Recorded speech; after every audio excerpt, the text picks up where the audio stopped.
society has groomed us to like be in the background of things and take care of things, take care of the home, you know, everything like that. So the space really hasn't been created on a societal level to teach us that it is okay for us to step up and lead as well, whether it's from the front, whether it's from the back. Because women raise homes. So if we can raise homes, you can raise nations. That's something that I believe in. So I think in terms of changing that, it goes with really instilling in women, you know, the idea, or really the fact rather, that they can lead, and then creating the space for that the space for them to do that freely.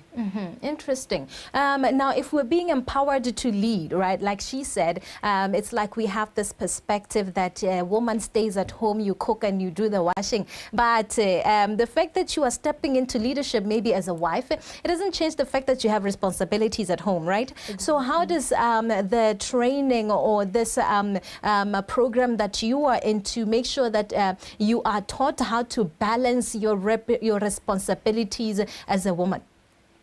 For me as a young woman, it goes beyond just balancing things in the homestead as well as in the professional space. It's about taking charge, basically. I think women have proven themselves time and time and again that they are willing to lead. They do have the efficacy and the capacity to lead. It's just about instilling that mindset that we can take charge, as well as doing away with the socioeconomic systems that actually hold back women from assuming positions of power. As a young woman, I would like to urge other young people to stand up and take and seize these opportunities to lead, because we do have the capacity to do so. In fact, this program, there's a second intake for the Model Parliament program. The deadline is on the 14th of July. So it goes beyond just balancing these two spaces, because men can do it as well, but as women, we have proven ourselves time and time and again that we are able to do so as well. Interesting. It's an interesting conversation, right? It is. Okay, now let's talk about the mentoring that you receive, right? I think it goes beyond the training, sitting down for a workshop, but you also get a mentorship that helps you throughout the process and prepares you even for the future. Also, intrinsic to your nature, your character, your personality as a human being, right? So what kind of mentorship do you get thereof?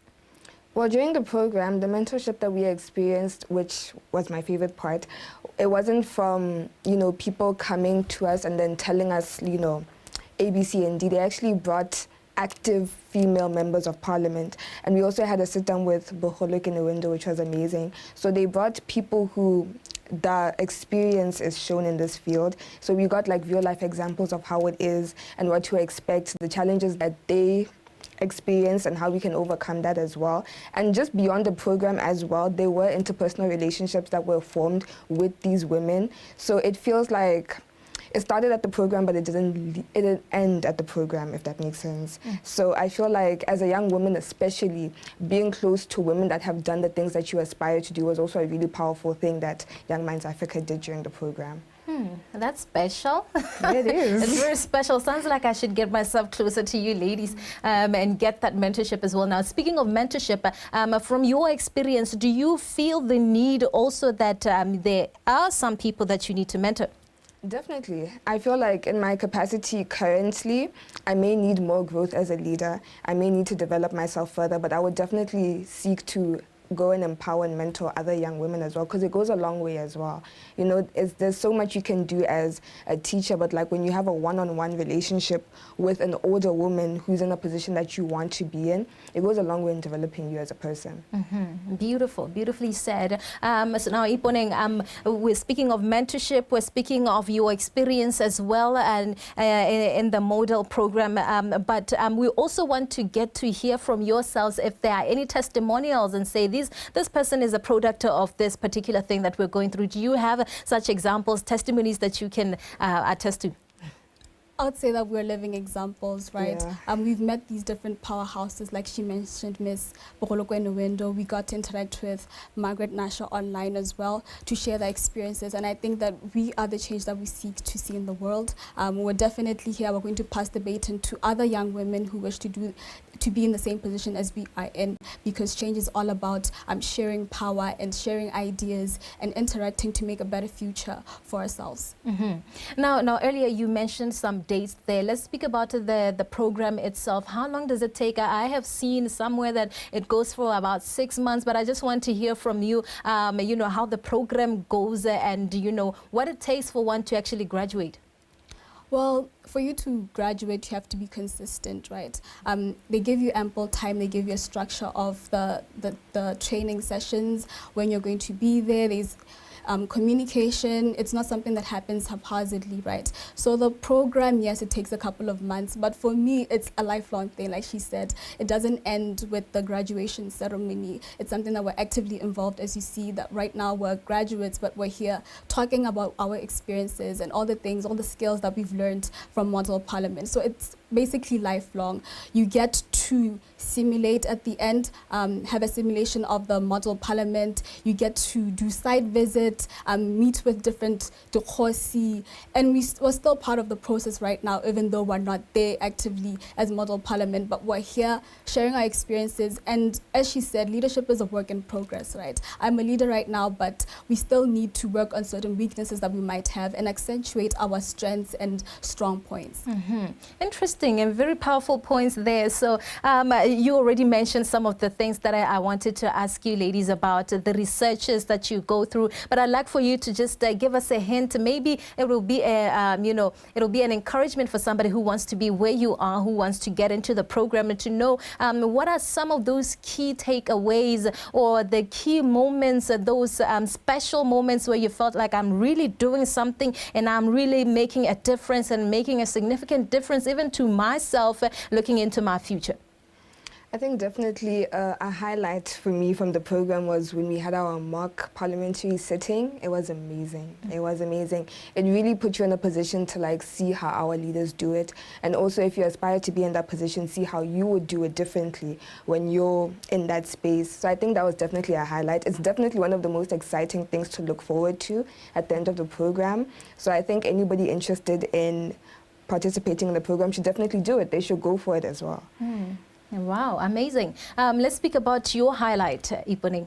I actually share the same sentiment. Okay. I was Speaker of the Parliament, and I actually presided over the parliamentary proceedings. Wow. I'm doing so, I might be biased, but doing so effectively, boldly, and courageously. It was something that it's something that definitely stays with me even up to this point, that I can be the Speaker of the Botswana Parliament. Amazing, amazing things. We're looking forward to seeing more graduates coming from this Model Parliament, and yourself, ladies who are here representing the whole organization. We're looking forward to seeing what is going to come out of this, because already we see quality when we speak, right? Right. And now we're going to be rounding up our conversation. I'd like to give you ladies just a moment to, you know, just give us a summary of what you would say if we would ask the question, Model Parliament, really what's its role? And looking into the future, what will the role of Model Parliament be? Am I going first? Yes. Okay. I believe the role of Model Parliament is nurturing the talent that we already have, because it's not a thing of teaching women how to be leaders. Women already know how to be leaders. So it's about taking young women that want to aspire to that, nurturing that skill set in them, giving them more skills, and empowering them with the confidence to go and actually pursue it as well. Nice and straight to the point. Iponing, your experience and what you think Model Parliament is going to change in the future of Botswana. From my experience, I believe that Model Parliament basically just gives us a platform to utilize our voice to effect societal change. We learned how to craft policies, how bills operate, and all that. So in the future, I envision a Model Parliament where it's situated in every single place in Botswana, because most of our activities were centralized in Gaborone, but we did do site visits. So in the future, it will be everywhere. Everywhere you walk, everywhere you go, Model Parliament will be there, and young women will be able to seize that opportunity. Amazing. Now, I know I said we were rounding up our conversation, but this is going to be my last question to you two ladies. When did you know and how did you know that politics is what you want to get into? Okay, this might sound a bit cliche, but from birth, I knew that I was a leader. From birth, as soon as I learned how to speak, I knew that being a leader, even though I didn't know precisely whether it's going to be in the political space or which sphere of life, but I knew that I was a leader, and I knew that I wanted to be part of changing the landscape. Did you get to be part of a debating club? Yes. Right. Okay, back to you, Kabua. How did you know and when did you know? I think I really solidified it in myself at 15. Yeah, because that's when I started working on myself and really identifying who I want to be, you know, the impact I want to make in my community as well. So would I say politics specifically is the route I want to take? That's something I'm still figuring out for myself. I feel like a lot has to develop and improve in the landscape in order to really what's the word? In order to really appreciate the quality that could be put into that space. But civic leadership, community engagement, that has my heart and soul. So definitely, I think I've known for a long time that I wanted to go into my community and make a meaningful change. And Model Parliament definitely helped. It was one of the first programs I did, and since then it's been a snowball of me doing other things so I can help my community. So yeah. I think definitely it helped, and you know, if you aspire to do the same, you should apply. Yes, absolutely, yes. And actually that is the last moment I'd like to give for you to encourage somebody to enroll into this, to apply, like you said earlier, just give those few details that they need to follow. Ipone. I'd just like to urge all young people out there, young women especially, that whenever you see an opportunity such as this one, don't sleep on it, don't sleep on yourself, right? Basically, it's about harnessing the skills that you already have. Sure, you might not have been involved in politics before that, but that doesn't matter. As long as you're able to stand up for yourself, as long as you're able to occupy space, as long as you have a vision of a better world, then you can apply. What you basically need to do is to go on that page and click on the link and fill out those details and answer those questions to the best of your ability. I'd like to urge us to not take ourselves for granted and to think that we don't have the requisite skills, because we do. We are the change that we really need to see in the world, and we should stop relegating this responsibility to other people. Passionately said. Thank you so much for making time, ladies, to be with us this afternoon. I myself quite am encouraged, and I'm happy that you were with us in the studio this afternoon. Thank you so much for having us. Absolutely, and we do wish you well. Those were ladies coming from Model Parliament. Of course, what they're learning thereof, and you can see and you can tell from that deliberation, from this deliberation, that indeed equality is being honed there.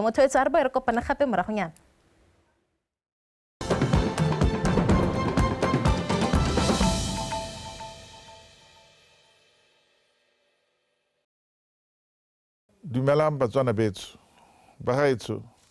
As we are all aware, during the month of July each year, Batswana commemorates the President's holidays according